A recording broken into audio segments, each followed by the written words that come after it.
رسول الله أما بعد فأعوذ بالله من الشيطان الرجيم بسم الله الرحمن الرحيم يا أيها الذين آمنوا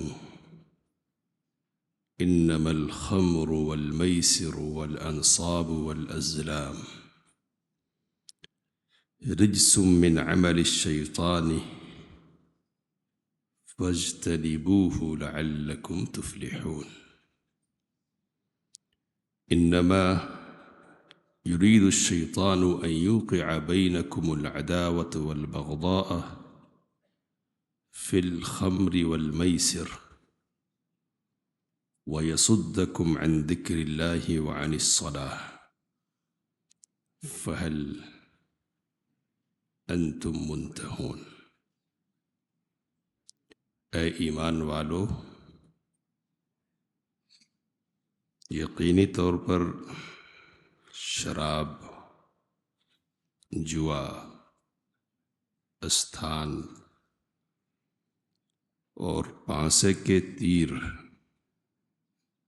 نجس ہیں، شیطانی عمل سے ہیں، تو اس سے بچو تاکہ تم کامیاب ہو جاؤ۔ شیطان چاہتا ہے کہ تمہارے درمیان شراب اور جوے کی بنیاد پر عداوت اور بغض ڈال دے اور تمہیں اللہ کے ذکر سے اور نماز سے روک دے۔ تو کیا تم باز آنے والے ہو؟ سورۃ المائدہ کی 90 اور 91 نمبر کی آیات آپ کے سامنے پڑھی گئی۔ اللہ تعالیٰ نے اہل ایمان کو مخاطب فرمایا اور پھر شراب کے ساتھ 3 مزید چیزوں کی حرمت بیان فرمائی۔ یہ بات قرآن کریم میں عمومی طور پر دیکھنے کو ملتی ہے کہ جب کسی بات کا حکم دیا جائے یا کسی بات سے روکا جائے تو اللہ تعالیٰ ایمان کے حوالے سے مخاطب فرماتا ہے۔ ایمان کے حوالے سے مخاطب کرنے کا مطلب کھلے طور پر یہ ہے کہ یہ جو مطالبہ کیا جا رہا نا، حکم دیا جا رہا ہے یا کسی چیز سے روکا جا رہا ہے، یہ دراصل ایمان کے تقاضے کے طور پر ہے۔ اور ایک آدمی اگر ایمان والا ہے تو اس کی ذمہ داری ہے کہ وہ اس تقاضے اور مطالبے کو پورا کرے۔ یہاں بھی اللہ تعالیٰ نے یا ایھا الذین آمنوا کہہ کے پکارا اور مخاطب کیا۔ اس کے بعد کہا کہ شراب، جوا، انصاب یعنی وہ خاص مقامات جو غیر اللہ کے نام کے ساتھ خاص ہوتے ہیں، اور ازلام وہ تیر جو قسمت معلوم کرنے کے لیے، فال نکالنے کے لیے اہل شرک استعمال کیا کرتے تھے۔ تو چاروں چیزوں کے لیے کا رجس، یہ گندی چیزیں ہیں، صحیح چیزیں نہیں ہیں۔ تو کچھ تو ظاہری طور پر گندگی ہے اور کچھ فکری اور اعتقادی طور پر گندگی کا ذریعہ ہے۔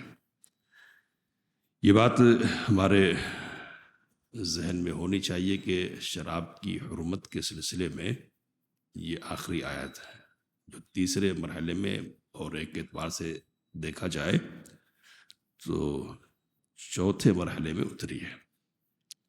شراب اچھی چیز نہیں ہے، یہ فکر مکے ہی میں دی گئی تھی، اور انگور کا ذکر کرتے ہوئے یہ کہا گیا تھا کہ تم اس سے اچھی روزی حاصل کرتے، شکر حاصل کرتے اور نشہ اور اچھی روزی بھی حاصل کرتے ہو۔ تو نشے کو الگ ذکر کر کے اور اچھی روزی کو الگ سے بیان کر کے یہ بتایا گیا کہ یہ جو شکر ہے نا، یعنی نشہ کی چیز شراب، یہ اچھی روزی نہیں۔ تو یہ ایک ذہن تو مکے میں دے دیا گیا۔ دوسرا جو مرحلہ ہے اس سلسلے میں وہ یہ کہ یہ شراب اور جوئے کے سلسلے میں پوچھتے ہیں. کہا یہ گیا کہ کچھ فائدے ہیں لوگوں کے لیے لیکن نقصان بڑا ہے، گناہ بڑا ہے، پہلا مرحلہ. پھر اللہ تعالیٰ نے یہ حکم دیا کہ لا تقربوا الصلاۃ وانتم سکارى، نماز کے وقتوں میں نہیں پینا اور نشے کی حالت میں نماز کے قریب نہیں جانا. تو تدریج کی بنیاد پر یہ معاملہ ہو رہا ہے. حضرت عمر فاروق رضی اللہ تعالی عنہ دونوں آیات کے اترنے کے بعد دعا کرتے ہیں کہ اللہم بین لنا فی الخمر بیانا شافیا، اے اللہ شراب کے سلسلے میں ہمیں واضح حکم عطا فرما، کھلی بات علت حرمت کے سلسلے میں. تو یہ واضح حکم اللہ تعالیٰ نے اتار دیا. اب یہاں شراب کی حرمت سے متعلق 7 ایسی چیزیں موجود ہیں کہ جن سے شراب کی حرمت سامنے آتی ہے. پہلی چیز کیا ہے؟ تو کہ رجس، گندگی ہے یہ پہلی چیز، اور جو گندہ ہے وہ اچھا تو نہیں ہو سکتا اور قابل استعمال اور اس لائق نہیں ہو سکتا کہ اس سے تعلق رکھا جائے. اس کے بعد کا من عمل الشیطان، شیطانی عمل ہے یہ. تو جو شیطان کا عمل ہوگا وہ بہتر کیسے ہو سکتا ہے اور جائز کیسے ہو سکتا ہے؟ پھر کا فاجتنبوہ، اس سے اجتناب کرو، بچو، یہ تیسری چیز ہے. اور چوتھی چیز لعلکم تفلحون، بچو گے تو کیا ہوگا؟ کامیاب ہوگے. تو جو نہیں بچیں گے تو پھر کیا ہوگا؟ اس کا الٹا ہوگا، یعنی ناکامیابی کا ذریعہ بنے گا. اس کے بعد کہا انما یرید الشیطان ان یوقع بینکم العداوۃ والبغضاء فی الخمر والمیسر. یہ دونوں چیزیں شراب اور جوا یہ آپسی عداوت اور بغض کا سبب ہے. تو یہ 5ویں چیز ہو گئی. اور کہا وَيَصُدَّكُمْ عَنْ ذِكْرِ اللَّهِ وَعَنِ الصَّلَاةِ، یہ چھوٹی چیز کہ شیطان اس کے ذریعے سے تم کو اللہ کے ذکر سے اور نماز سے روکتا ہے. کہا فَهَلْ أَنْتُمْ مُنْتَهُونَ، 7ویں چیز. تو کیا تم باز آنے والے ہو؟ علماء یہ کہتے ہیں کہ یہ سوال کی شکل میں دراصل حکم ہے، یعنی باز آ جاؤ. جیسے کسی کو دھمکانے کے انداز میں کہتے ہیں کہ باز آتے یا نہیں، رکتے یا نہیں، تو کچھ ایسا انداز اللہ تعالیٰ نے یہاں اختیار کیا ہے. جب آیت اتری اور صحابہ کرام رضوان اللہ تعالیٰ علیہم اجمعین تک پہنچی ہے تو ان کی زبان پر جو الفاظ تھے وہ کیا تھے؟ تو انتہینا یا ربنا، اے ہمارے رب ہم باز آ گئے. اور باز کس طرح آئے؟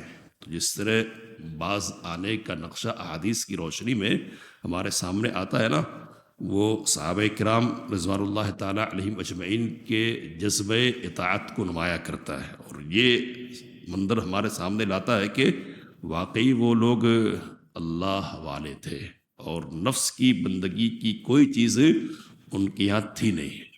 حضرت انس رضی اللہ تعالیٰ عنہ بیان کرتے ہیں کہ رسول اللہ صلی اللہ علیہ وسلم کے منادی نے پکار لگائی کہ الا ان الخمر قد حرمت، سنو شراب حرام کر دی گئی ہے. تو کہتے کہ میں ابو طلحہ کے گھر میں ساقی کا کام کر رہا تھا، یعنی شراب دے رہا تھا، پیش کر رہا تھا لوگوں کو. تو جیسے یہ پکار پہنچی ہے نا، تو جس حالت میں جو ہے نا اسی حالت میں رہ گیا.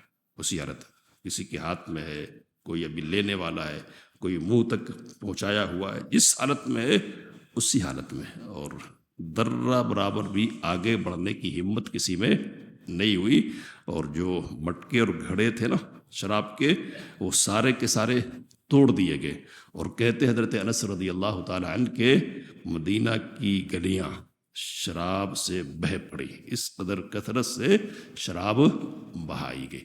تو امتثال اور فرما برداری کا یہ عجیب و غریب نمونہ ہے، بغیر چون و چرا کے اور بغیر ٹال مٹول کے.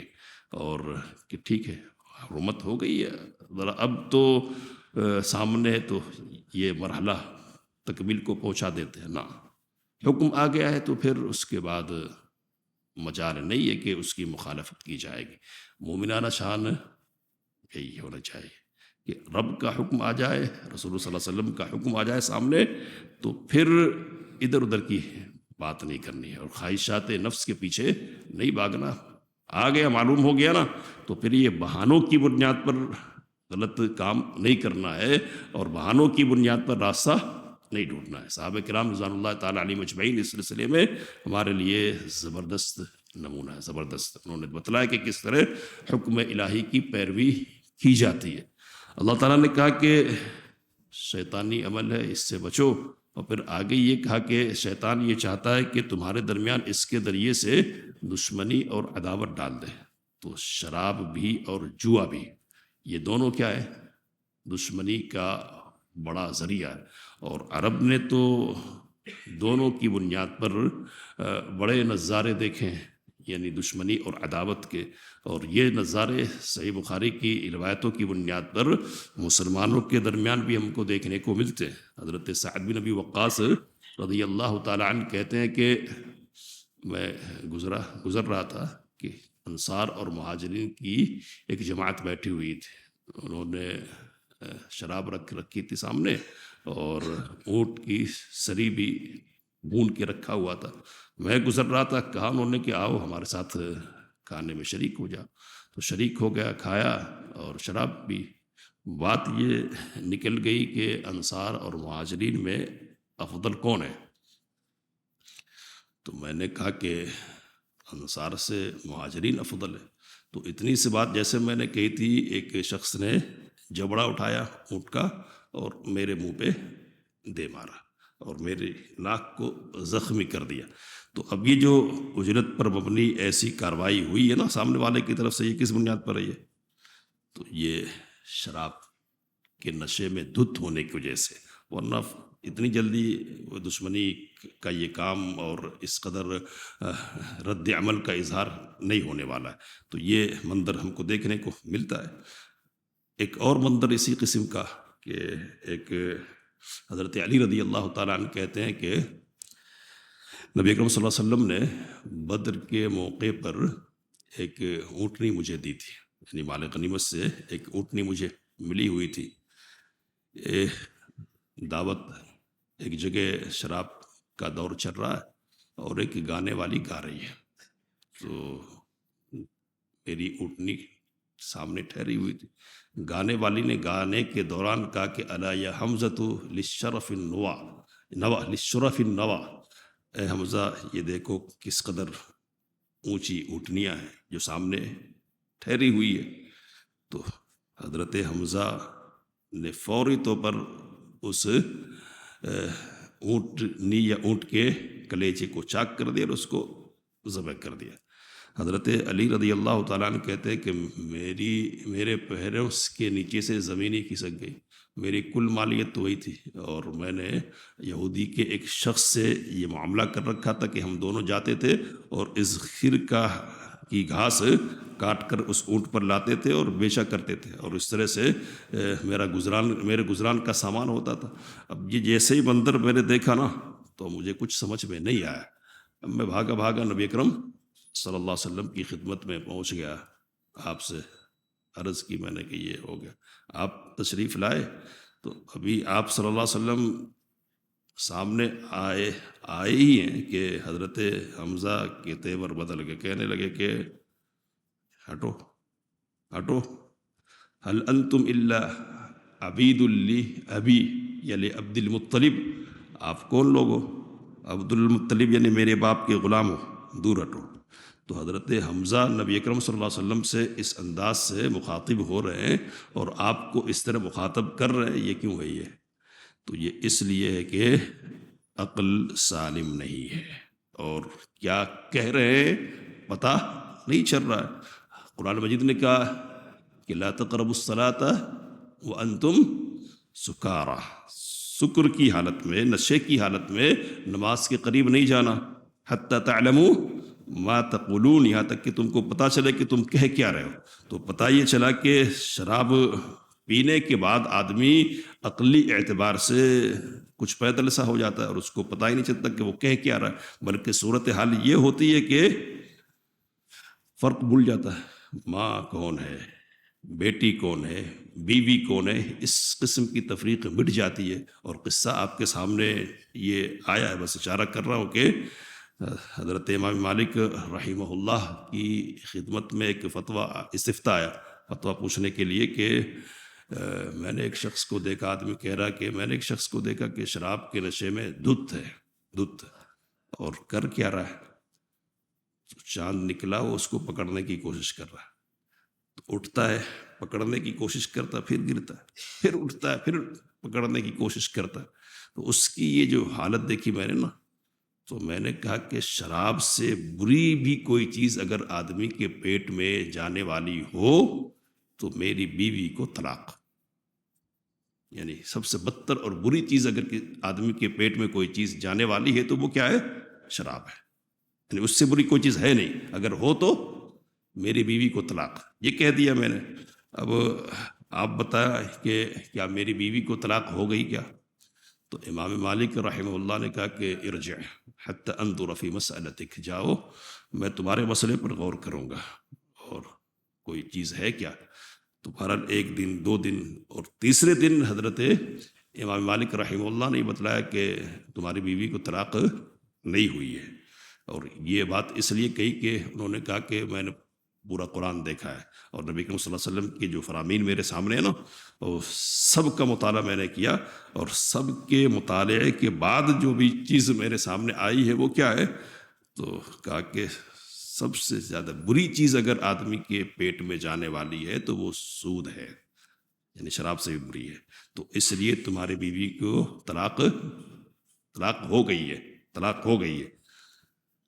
بہرحال وہ الگ مسئلہ ہے کہ سود کی خباثت کیا ہے، اس پہ گفتگو ہوئی ہے، انشاءاللہ پھر ہوگی۔ لیکن یہاں شراب آدمی کو عقل کے اعتبار سے کس قدر پیدل کرتی ہے وہ منظر ہمارے سامنے ہے۔ اسلام کی خوبیوں میں سے یہ خوبی ہے، اور اسلام کیا ہے؟